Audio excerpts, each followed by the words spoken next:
It was 5 days before the Passover feast.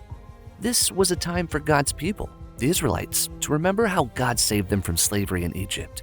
This was a big deal. But Jesus was about to make the way for us all to be saved from an even worse kind of slavery, the slavery to sin. Sin is the wrong things people do.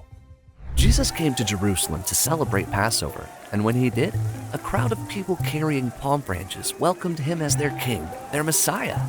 They shouted, "Hosanna," which means, "Save us, please."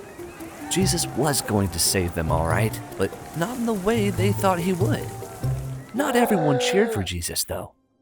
The chief priests and Pharisees were religious leaders, and they wanted to stop Jesus. Jesus told the crowds, "Now it is time for the world to be judged. Now the prince of this world will be thrown out." Jesus was saying that he was going to defeat the devil and make the world new again. He would die on the cross and make the way for everyone to be a part of God's new world.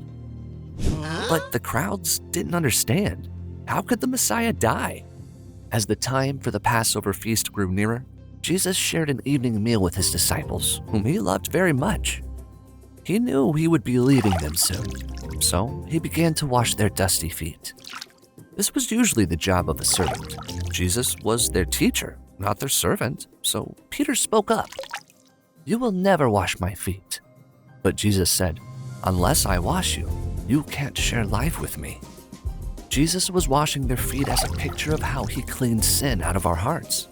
Sin makes us slaves, and like dirt, sin clings to us. King Jesus does the work of a servant to clean us. He died for us, saving us from the wrong things we do. Peter, like all of us, needed Jesus to clean his sins so he could live as part of God's kingdom. When the meal was over, another disciple, Judas, betrayed Jesus, who was later arrested and taken to the Roman governor Pilate. Pilate's soldiers mistreated Jesus. They beat him and made fun of him. Jewish people, including religious leaders, gathered outside Pilate's palace. They said Jesus lied about being God's son. They wanted Pilate to crucify Jesus, to kill Jesus by nailing him to a cross. Pilate spoke to the people, "Should I crucify your king?" But the chief priests told Pilate that the Roman emperor was their only king, not Jesus. So Jesus was led outside the city and nailed to a cross. There, he suffered and died. It was terrible, but the people who wanted Jesus to die were about to see how wrong they were. A few days later, Jesus would show that death could not defeat him. He had made a way from slavery to freedom, from death to life. Because Jesus loves us and gave his life for us,